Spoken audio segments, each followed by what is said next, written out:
네, 핵심 원린 정리에 좀 심도 있는 설명을 위해서 우선 첫 번째로 기본 가정에 대해서 말씀을 드리겠습니다. 사회과학에서는 100% 설명을 할 수 있는 어떤 이벤트, 사건은 없습니다. 그래서 우리가 어떤 보고 싶은 그 결과물에 대해서 나머지 그 요소들은 다 동일하고 놓고 우리가 딱 보고 싶은 그 원인에 대해서만 알고자 할 때 기본 가정이라는 걸 세우죠. 자, 그래서 첫 번째 핵심 원린 정리에서 기본 가정은 1번이 두 개 나라가 있다. 말도 안 되죠. 그렇지만 두 개 나라가 있고 두 개 재화만 생산을 하고 그때 그 두 개 재화를 생산할 때 들어가는 요소는 자본과 노동이다. 두 개의 요소가 존재한다. 그래서 이구, 이재화, 이요소. 이게 첫 번째 가정이었었고요. 두 번째, 양국의 생산함수. 생산함수라는 것은 투입되는 노동, 자본의 양. 그렇죠? 이 생산함수가 동일하다. 한마디로 하나가 노동이 하나 들어가면 하나가 나오고 근데 이제 가격이 싸고 비싸고 그 문제니까 그래서 가격이 싸면 노동이 많이 들어가고 자본이 싸면 자본이 많이 들어가고 이게 바로 이제 핵심 원리 정리를 설명하고자 생산 함수가 동일하다고 가정을 했습니다. 자, 세 번째 생산 함수는 규모에 대한 수익 불변 그러니까 이렇게 생각하시면 되죠. 우리가 또 앞에서 배웠던 규모의 경제 기억나시나요? 규모의 경제 많이 생산하면 싸진다 했는데 여기서는 그게 존재하지 않고 투입 대비 아웃풋이 동일하다. 이게 바로 규모에 대한 수익 불변이라고 하고 체증이 될 수도 있고 체감할 수도 있죠. 체증은 뭔데요? 기하급수로 훅 올라가는 게 체증이고요. 훅 떨어지게 되면 체감한다고 하겠죠. 그 오른쪽에 나와 있네요. 수학 체감의 법칙도 성립을 한다. 수학 체감의 법칙은 여러분들 이제 경제학 시간에 배울 두 가지 내용이 있는데 한계란 그 표현이 있습니다. 한계. 영어로는 마지널이라고 하거든요. 마지널.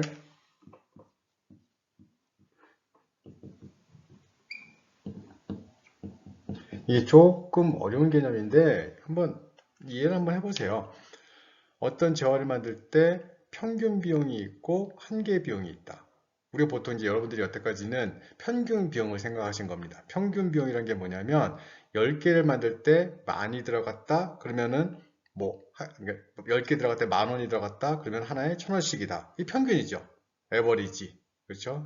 평균을 그러니까 에버리지 코스트라는 거 평균 비용 에버리지 코스트라는 표현을 쓰고 한계 비용은 뭔데요? 조금 처음 접하시는 분들 어려울 수 있지만 이렇게 생각해 보세요. 하나를 더 만들 때 들어가는 비용이 바로 마지널 코스트입니다. 그래 보통 이제 약자로 MR이라고 하죠. MR. 마지널 죄송합니다. 마지널 MR이 아니라 MC가 되겠죠. MC 마지널 코스트 MC. 그렇죠? MR은 뭔데요?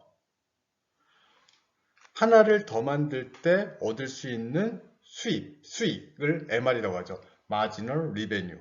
한 개 수입, 한 개 비용. 한 개 수입, 한 개 비용. 그럼 이제 보통 이런 얘기를 하죠. 기업은 어디까지 만들어야 될까? 여기까지 만들어야 된다. 하나를 더 만들었을 때 얻을 수 있는 이익, 하나를 더 만들 때 들어가는 비용이 같아질 때까지. 왜 그러느냐? 자, 예를 들어서 이거죠. 이러면 MR이 MC보다 크다면 계속 만들어야겠죠. 왜? 하나를 더 만들 때 얻는 이득하고 하나를 더 만들 때 나가는 비용. 얻는 이득은 10,000원, 나가는 비용은 1,000원 더 만들어야겠죠. 5,000원, 1,000원 더 만들어야겠죠. 그러면 이렇다면 얻는 수입보다 나가는 비용이 더 크다면 만들지 말아야겠죠. 그래서 니콜이구나. MR이 MC가 같아지는 여기까지. 더 자세한 내용은 오프라인 시간에. 자, 그래서 여러분들 자, 수학 체감의 법칙이라는 건 이렇게 생각하시면 됩니다. 단순하게 얘기해서 저한테 그 땅이 한 100제곱미터가 있어요. 논이. 100제곱미터 뭐 얼마인지 저도 잘 모르겠지만 뭐 예를 들어서 100제곱미터가 있는데 여기에 한 사람이 가서 일을 하게 되면 쌀이 한 가마 나옵니다. 그러면 두 사람 들어가면 두 가마 나오나요? 세 사람 들어가면 세 가마? 네 사람 들어가면 네 가마? 그건 아니라는 거죠. 점점 사람 수가 증가할수록 그 노동 생산성이 떨어지면서 수학이 감소한다. 이게 바로 수학 체감의 법칙이라고 얘기를 합니다. 수학 체감의 법칙. 그럼 이거를 소비에서는 한계 효용 체감의 법칙이라는 표현도 쓰죠. 한계 효용 체감의 법칙. 한계 효용 체감의 법칙 어차피 얘기가 나왔으니까 축구를 열심히 했어요. 오후 2시에. 열심히 하고 정말 목이 마르죠? 이때 딱 나갔더니 거기에 포카리 스웨트, 뭐 파워에이드, 뭐 상표 선전하는 거 아니고 그러니까 이온 음료가 쭉 있는데 어떤 그러니까 몇 번째 그러니까 마셨을 때 몇 번째 이온 음료가 제일 맛있을까요? 가장 만족도가 클까요? 그렇죠. 무조건 첫 번째 짠 이온 음료입니다. 또 물도 마찬가지고요. 첫 번째 짠, 두 번째 짠, 세 번째 짠, 다 가격은 동일하지만, 그쵸? 만족은 뭐가 제일 크다? 첫 번째 짠이죠. 첫 번째 짠의 만족이 10이라면, 두 번째 만족은 8, 세 번째 만족은 뭐, 5. 떨어지고 있죠? 10, 8, 5. 아니, 뭐, 이거, 천천히 하겠습니다. 10, 그 다음에 만족이 8, 만족이 5. 그러면 전체 총 효용은 어떨까? 총 효용은 다 더하는 거죠. 10하고 8도 더하고 5도 더하고. 그런데 한계는 뭘까요? 첫 번째는 10이 증가했죠. 두 번째는 8이 증가했습니다. 세 번째는 5가 증가했죠. 그 증가하는 그 폭이 큽니까? 그렇죠. 감소하죠. 이거를 한계 효용 체감의 법칙이라고 합니다. 좀 더 자세한 내용은 또 우리 오프라인 시간에 배울 거고 아무튼 수학 체감의 법칙이 성립하기 때문에 노동의 투입량이 무조건 커진다고 생산량이 증가하지 않는다는 내용입니다. 자, 그 다음에 네 번째, 두 나라의 부존자원 비율이 어떻다? 상이하다. 노동이 많은 나라, 노동집약적인 산업. 자본이 많은 나라, 자본집약적인 산업을 특화한다. 뭐 당연하죠. 그다음 다섯 번째, 국가와 국가 사이에 노동은 이동이 가능하다, 불가능하다? 불가능하다고 가정했습니다. 지금은요? 가능하죠. 유럽에서는, EU 연합에서는 왔다 갔다 하고 있고, 우리나라, 아까 뭐, 그죠? 뭐, 파독 광부도 가고, 간호사분들도 가고, 호주에 어떤 그죠? 기술 배워서 뭐 하러 가고, 미국에 일하러 가고, 다 가능하지만, 여기에서는, 그죠? 불가능하다고 가정을 하고, 생산 요소가 이동하는 게 아니라 생산물, 그죠? 완벽한 재화가 이동한다. 자, 그리고 요소 집약도 투입되는 양이 상이하다. 그렇죠? 그다음에 일곱 번째가 생산물 시장과 생산 요소 시장. 생산물 시장은 상품 시장입니다. 예를 들어서 사과 시장, 생산물 시장이죠. 생산 요소 시장은 그 사과 농장에서 일할 수 있는 인부들, 그렇죠? 레버, 이 노동자들이 거래되는 곳이 바로 생산 요소 시장입니다. 노동자들이 거래되게 되면 노동 시장이고요. 자본이 거래되면 자본 시장이 되겠죠. 그러면 토지가 거래되면 부동산 시장이죠. 그러니까 생산 요소 시장. 그러면 보세요, 여러분들. 생산물 시장, 즉 사과 시장에서는 여러분들은 수요자죠. 물론 아버님이 과수원, 그렇죠? 과수원을 경영하신다면 생산물 시장에서는 공급자가 되겠지만 대부분은 사과 시장에서는 수요자. 그런데 여러분들이 사과 시장에서 알바를 하기 시작했어요. 그러니까 그 사과 농장에서. 그럼 여러분들은 사과 농장에서 일을 하는 사람이니까 노동을 공급하는 사람이라는 의미에서 공급자가 되겠죠. 그러면 사과 농부 시장, 사과 노동력 시장에서는 그 과수원 사장님은 그렇죠. 수요자가 되겠죠. 임금이 싸면 노동자들을 많이 쓸 거고, 임금이 비싸면 노동자들을 덜 쓸 거고, 여러분들은 사과 노동 시장에서 임금이 비싸다면 여러분들이 일을 많이 할 거고, 임금이 싸다면 일을 적게 하겠죠. 그렇죠? 자, 이런 것들이 생산 요소 시장인데 가장 핵심은 바로 얘죠. 무슨 시장이다? 완전 경쟁 시장이다. 완전 경쟁 시장이다.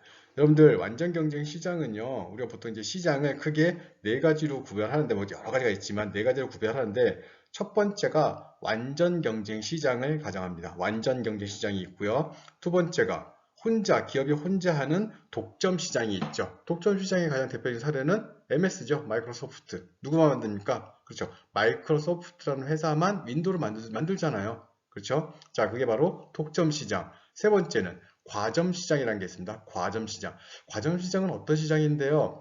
혼자는 아니에요. 그런데 또 너무 절대 다수가 많은 것도 아니에요. 그러면, 가격을 정할 수 있는 그 몇 개 회사들이 있거나 몇 개 기업들이 있는 그런 시장이 과점 시장이겠구나. 가장 대표적인 것이 바로 석유 수출국 기구죠. 오펙이라고 하죠. 그들이 그 전 세계 원유 가격을 결정을 합니다. 가격을 만나서 가격을 결정하는 게 아니라 그 가격이 결정될 수 있게 생산량을 조절하고 있죠. 그래서 여러분들 사우디를 비롯한 오펙, 특히 사우디가 최근에 미국과 러시아와 가격 경쟁을 벌이고 있습니다. 미국에서는 셰일가스, 거기에 대해서 사우디가 가격을 절대적으로 낮추고 있죠. 그러다 보니까 미국의 셰일가스 기업들이 어려움을 겪고 있고, 자, 이런 것들이 과점 시장. 그리고 네 번째가 독점적 경쟁 시장이라는 게 있습니다. 혹시 여러분들이 좀 더 궁금하다면 뭐 네이버나 다음에 물어보시고 구글에 물어보셔갖고 좀 더 확보하도록 하시고, 우선 오늘은 여러분들한테 완전 경쟁 시장만 설명을 드릴게요. 완전 경쟁 시장이 되고자 하는 기본적인 네 가지 기본 조건이 필요합니다. 기본 조건이 바로, 자, 한번 써볼까요?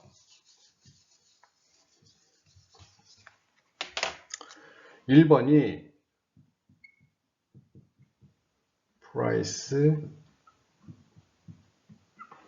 자, 프라이스 테이커라고 합니다. 첫 번째, 우리는 뭐라 하냐면 가격 수용자다, 이렇게 표현했죠. 가격 수용자다. 가격 수용자가 뭐냐면 공급자나 수요자 모두 가격을 받아들인다는 뜻이에요. 시장에 가서 내가 가격을 결정하는 게 아니라 가격은 주어져 있어요. 아주머니, 배추 얼마예요? 아, 3,000원. 아, 그러면 그 아주머니, 판매하는 아주머니는 가격 수용자가 아니죠. 아니죠. 그 아주머니도 가격 수용자입니다. 왜? 그 아주머니가 더 받고 싶어요. 4,000원.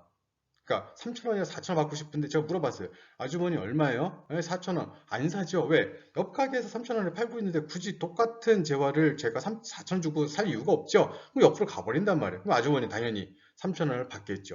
그 옆집은 왜 더 3,000원을 받았을까요? 옆집은 4,000원 받는데 그 옆집도 3,000원, 그 옆집도 3,000원. 그럼 시장에 있는 배추값은 왜 3,000원일까요? 어제는 4,000원이었는데, 아, 이번에 뉴스가 나왔어요. 올해 배추 작황이 너무 좋아서 많이 나올 거라고. 이게 어떻게 될까요? 내려오겠죠. 이런 것들이 경매. 시장에서는 가격이 주어지는 거지 결정하는 게 아닙니다. 완전 경제 시장에서는. 물론 가격을 결정하면 누가 결정할까요? 마이크로소프트, 독점, 그렇죠? 오펙, 과점. 그들은 가격을 결정할 수 있는 힘이 있는 겁니다. 그런데 우리가 완전 경쟁 시장에서는 다수의 공급자, 다수의 수요자가 있기 때문에 가격을 어떻게 한다? 그죠? 시장이 결정하는 거죠. 시장의 흐름이. 그렇기 때문에 수요자나 공급자가 모두 가격을 받아들인다, 가격 수용자다, 이렇게 표현하겠죠. 두 번째,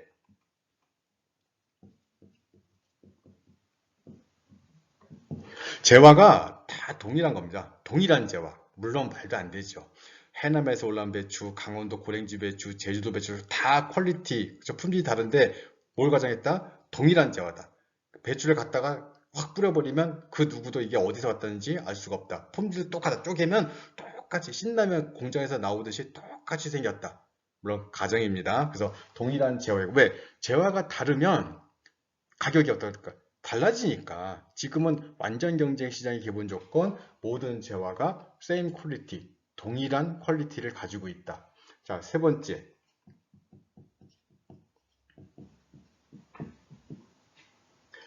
진입과 들어오는 것과 나가는 것이 자유롭다.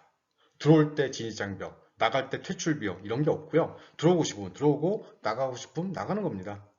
그러면 이게 완전 경제 시장, 굉장히 이상적인, 그렇죠? 시장이라고 할 수 있겠죠. 자동차 시장에 아무나 들어올 수 있나요? 못 들어와요. 못 들어오기 때문에 과거에 삼성자동차가 이렇게 어려움을 겪었던 거고, 그러다 보니까 돈이 될 것 같으면 다 들어올 수 있다? 너 마음대로 하라는 얘기예요. 근데 대부분의 국가에서는 그러지 않죠. 그런 것도 있고, 않는 것도 있고. 그래서 무슨 이게 신고냐, 허가냐, 이렇게 얘기하죠. 신고제냐, 허가제냐. 신고제는 뭘까요? 저 학교 앞에, 명지대학교 학교 앞에서 호떡 팔게요. 뭘까요? 신고예요. 호떡 팔아도 돼요? 허가죠.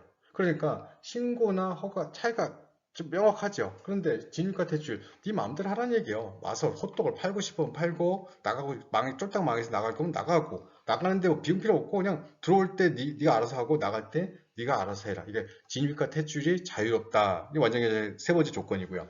네 번째가 모든 사람들이 동일한 정보, 그래서 우리가 보통 완전한 정보라고 하죠.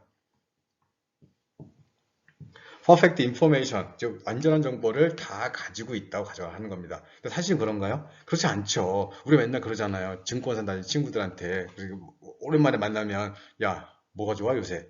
그러면 제가 요구하는 거는 그 친구가 딱 얘기를 합니다. 아, 이번에 아마 아시아나를 현대 산업개발하고 미래에셋이 아마 M&A 할 거야. 그럼 제가 뭐라 할까요? 야, 벌써 했다. 나도 안다. 내가 원하는 건 뭡니까? 어디가 개발될지.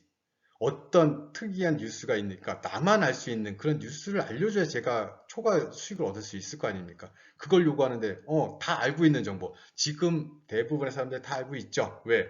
인터넷이라든지 정보통신의 발달에 의해서 하물며 여러분들 뭐 미국에서 지금 지진 나면 바로 실시간으로 뜨죠. 미국 지진 1분 전, 2분 전, 3분 전. 계속 이 정도의 정보라니까 그 누구도 초과 수익을 얻을 수가 없습니다. 이게 가정되고 있는 거예요. 그래도 존재한다 안 한다? 하죠. 여러분들 그런 영화도 있었죠. 뭐 작전, 뭐 증권, 돈, 찌라시 하게 되면 고급 정보를 돈 주고 사죠. 왜? 그 고급 정보를 통해서 내가 수익을 얻을 수 있기 때문에. 그런데 완전 경제 시장에는 그런 고급 정보가 있다 없다? 없다고 가지고 하는 겁니다. 너나 나나 동일한 그죠? 인포메이션을 가지고 있기 때문에. 그래서 완전 경제 시장의 네 가지 기본 조건, 프라이스 테이커, 동일 재화, 진입 퇴출의 자유, 완전한 정보. 자, 그래서 우리가 또 오프라인 시간 다시 정리하도록 하고요. 여덟 번째는 두 나라의 수요 상태가 뭐하다? 동일하다 했는데 그때 여기 무슨 편이 나오게 되면 무차별 곡선인 편이 나옵니다. 무차별 곡선. 자, 무차별 곡선은 그냥 또 이제 오프라인 시간에도 설명하겠지만 간단히 설명해서 자, 우리 여기 피자 있고요.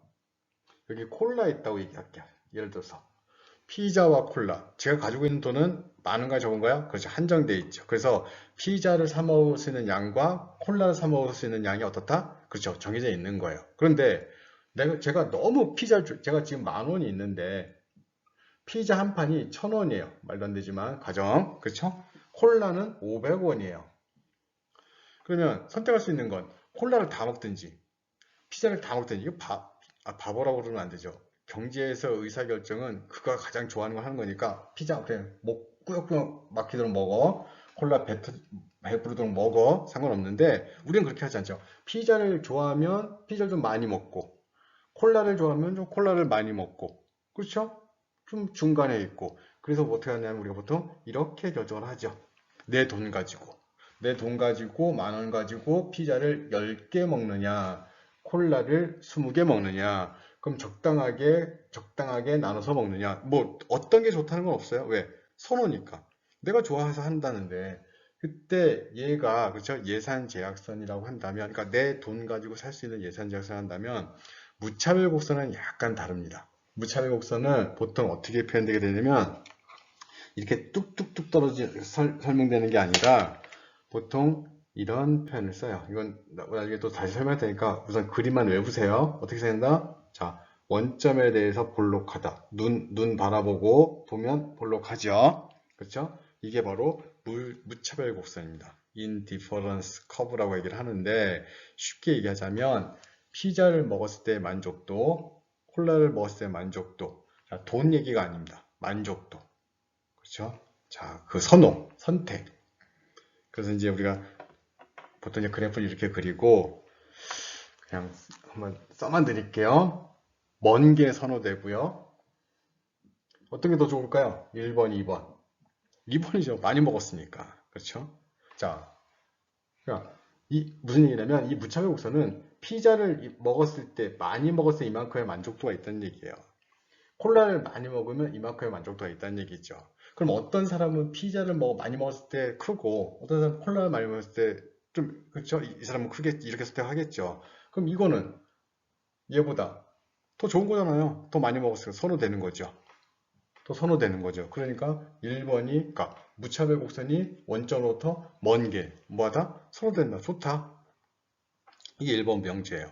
두 번째, 교차하지 않는다. 왜? 교차하면 첫 번째 명제가 깨져요. 교차하게 되면 교차했잖아요. 지금 얘하고 교차했죠. 자, 교차라는 게 뭐냐면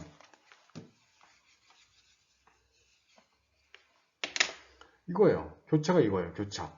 그럼 교차해서 왜 안 되는데요? 왜 안 되냐면 보세요. 무차별 곡선 상의 만족도는 다 동일하다고 얘기를 했어요. 그러면 여기 A 있죠? 여기 B 있어요. A랑 B는 어떨까요? 같아요. 근데 여기 C 있어요. 그럼 C하고 B는 어떻죠? 또 같죠. 그런데 A보다 C는 더 선호되죠. 말이 안 되죠. 그리고 뭐 한다? 교차하면 안 된다. 그렇죠? 교차하면 안 된다. 세 번째가 우하향한다. 왜? 우하향의 의미가 뭘까요? 콜라를 더 먹으려면 피자를 어떻게 된다? 포기해야죠. 같이 다 먹을 수는 없죠. 왜? 예산이 제약되어 있기 때문에. 그래서 우하향한다.